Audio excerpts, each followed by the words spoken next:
We face a number of important issues around privacy, safety, and democracy, and you will rightfully have some hard questions for me to answer. Before I talk about the steps we're taking to address them, I want to talk about how we got here. Facebook is an idealistic and optimistic company. For most of our existence, we focused on all of the good that connecting people can do. And as Facebook has grown, people everywhere have gotten a powerful new tool for staying connected to the people they love, for making their voices heard, and for building communities and businesses. Just recently, we've seen the Me Too movement and the March for Our Lives organized, at least in part, on Facebook. After Hurricane Harvey, people came together to raise more than $20 million for relief. And more than 70 million small businesses use Facebook to create jobs and grow.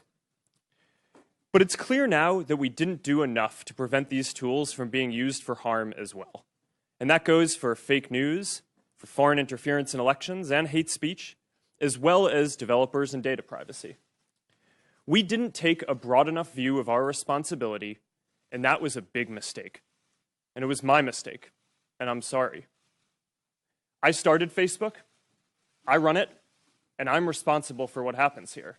After more than a decade of promises to do better, how is today's apology different? And why should we trust Facebook to make the necessary changes to ensure user privacy and give people a clearer picture of your privacy policies?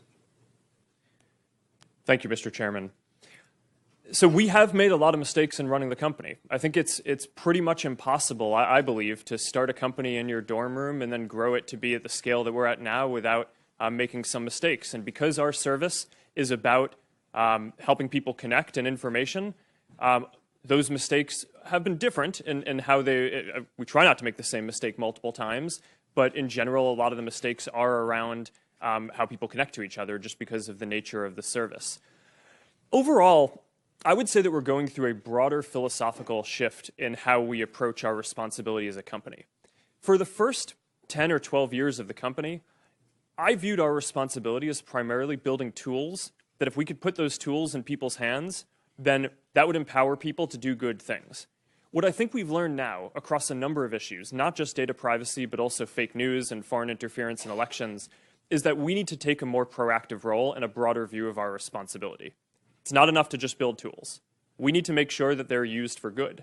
And that means that we need to now take a more active view in policing the ecosystem, and in watching and kind of looking out and making sure that all of the members in our community are using these tools in a way that's going to be good and healthy. So at the end of the day, this is going to be something where people will measure us by our results on this. It's not that I expect that anything I say here today to necessarily change people's view, but I'm committed to getting this right. And I believe that over the coming years, once we fully work all these solutions through, people will see real differences.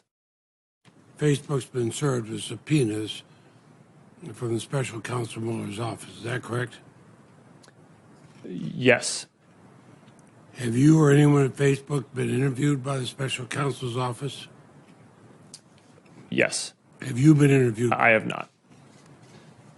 I have not. Others have. I believe so, and I want to be careful here because that our work with the special counsel is confidential, and I want to make sure that in an open session I'm not revealing something that's confidential. I understand. That's why I made clear that you have been contacted, you have had subpoenas.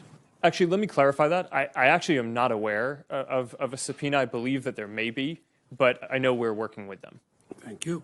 Your Chief Operating Officer, Ms. Sandberg, suggested on the NBC Today show that Facebook users who do not want their personal information used for advertising might have to pay for that protection, pay for it. Are you actually considering having Facebook users pay for you not to use that information? Senator, people have a control over how their information is used in ads in the product today. So if you want to have an experience where your ads aren't targeted using all the information that we have available, you can turn off third-party information. What we've found is that even though some people don't like ads, people really don't like ads that aren't relevant.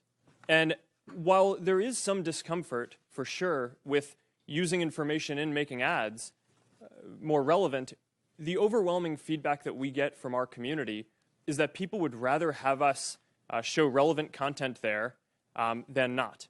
So we offer this control that you're referencing. Some people use it. It's not the majority of people on Facebook. And I think that that's a good level of control to offer. I think what Cheryl was saying was that in order to not run ads at all, we would still need some sort of business model. And that is your business model. So I take it that, and I use the harmless example of chocolate, but if it got into more personal thing, communicating with friends, and I want to cut it off, I'm going to have to pay you in order not to send me, using my personal information, something that I don't want. That, in essence, is what I understood Ms. Sandberg to say. Is that correct? Yes, Senator. Although, to be clear, we don't offer an option today for people to pay to not show ads. We think offering an ad-supported service is the most aligned with our mission of trying to help connect everyone in the world, because we want to offer a free service that everyone can afford. Okay. That's the only way that we can reach billions of people. So, therefore, you consider my personally identifiable data the company's data, not my data. Is that it? No, Senator. Actually, at the first line of our terms of service say that you control and own the information and content that you put on Facebook. You don't think you have a monopoly? It certainly doesn't feel like that to me. Here's the question that all of us got to answer. What do we tell our constituents, given what's happened here, why we should let you self-regulate? What would you tell people in South Carolina that, given all the things we just discovered here, it's a good idea for us to rely upon you to regulate your own business practices? Well, Senator, my position is not that there should be no regulation. Okay. I think the internet is Do increasingly you embrace important. regulation? I think the real question, as the internet becomes more important in people's lives, is what is the right regulation, not whether there should be or But you not. as a company welcome regulation? I think if it's the right regulation, then yes. You think the Europeans have it right? I think that they get things right. Have you ever submitted? That's true. So would you work with us in terms of what regulations you think are necessary in your industry? Absolutely. Okay. Would you submit to us some proposed regulations? Yes, and I'll have my team follow up with you so that way we can have this discussion across the different categories where I think that this discussion needs to happen. Look forward to it. Would you support a child online privacy bill of rights for kids under 16 to guarantee that that information is not reused for any other purpose without explicit permission from the parents or the kids? Senator, I think as a general principle, I think protecting minors and protecting their privacy is extremely important. And we do a number of things on Facebook to do that already, which I'm happy to get into. And I if appreciate it. that's I'm helpful. talking about a law. I'm talking about a law. Would you support a law to ensure that kids under 16 have this privacy bill of rights? I had this conversation with you in your office 7 years ago about this specific subject in Palo Alto. And I think that's really what the American people want to know right now. What is the protections? What are the protections that are going to be put on the books for their families, but especially for their children? Would you support a privacy bill of rights for kids where opt-in is the standard? Yes or no? Senator, I think that that's an important principle. I appreciate that. And I think we should. Do we need a law to protect those children? That's my question to you. Do you believe we need a law to do so? Yes or no? Senator, I'm not sure if we need a law, but I think that this is certainly a thing that deserves a lot of discussion. I couldn't disagree with you more. We're leaving these children to the most rapacious commercial predators in the country who will exploit these children unless we absolutely have a law on the books. And I think it is absolutely Please give a short answer. Senator, I look forward to having my team follow up to flesh out the details of it. I don't think this is a Senator difficult Flake. Senator issue Flake. to get a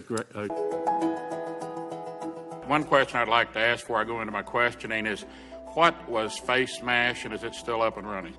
No, Congressman. Face Smash was a prank website that I launched in college in my dorm room before I started Facebook. There was a movie about this, or it said it was about this. It was of unclear truth. And that claimed that Face Smash was somehow connected to the development of Facebook. It isn't. It wasn't. Just and Face Smash coincidental. isn't The running. timing was the same, right? Just coincidental. It was in 2003. Okay, And I and this took it was how you down, would and rate it women? actually has nothing to do with You it. put up pictures of two women and decide which one was the better, more attractive of the two. Is that right? Congressman, that is an accurate description of the prank website that I made when I was Okay. a sophomore. Thank you, Mr. Chairman. Mr. Zuckerberg, thank you for being here. Thank you for your patience and over both days of testimony. You spoke about the framing of your testimony about privacy, security, and democracy. I want to ask you about privacy and democracy, because I think obviously those are linked. You have said over the course of questioning yesterday and today that users own all of their data. So I want to make sure that we drill down on that a little bit. I think our colleagues have tried. That includes, I believe, that the information that Facebook requires users to make public. So that would be a profile picture, gender, age range, all of which is public-facing information. That's right. Yes. Okay. So can advertisers then, understanding that you, Facebook, maintain the data, you're not selling that to anybody else, but advertisers clearly end up having access through that through agreements with you about how they then target ads to me, to you, to any other user. Can advertisers in any way use non-public data, so data that individuals would not think is necessarily public, so that they can target their ads? Congressman, the way this works is, let's say you have a business that is selling skis, okay, and you have on your profile that you are interested in skiing, but let's say you haven't made that public, but you share it with your friends, or right. So broadly. We don't tell the advertiser that here's a list of people who like skis. They just say, okay, we're trying to sell skis. Can you reach people who like skis? And then we match that up on our side without sharing any of that information. Understood. You don't share that, but they get access to that information so that if they know that they want to market skis to me because I like skis. On the realm of data that is accessible to them, does Facebook include deleted data? Congressman, no. Okay. And I also would push back on the idea that we're giving them access to the data. We allow them to reach people who said that on Facebook, but we're not giving them access to the data. Fair.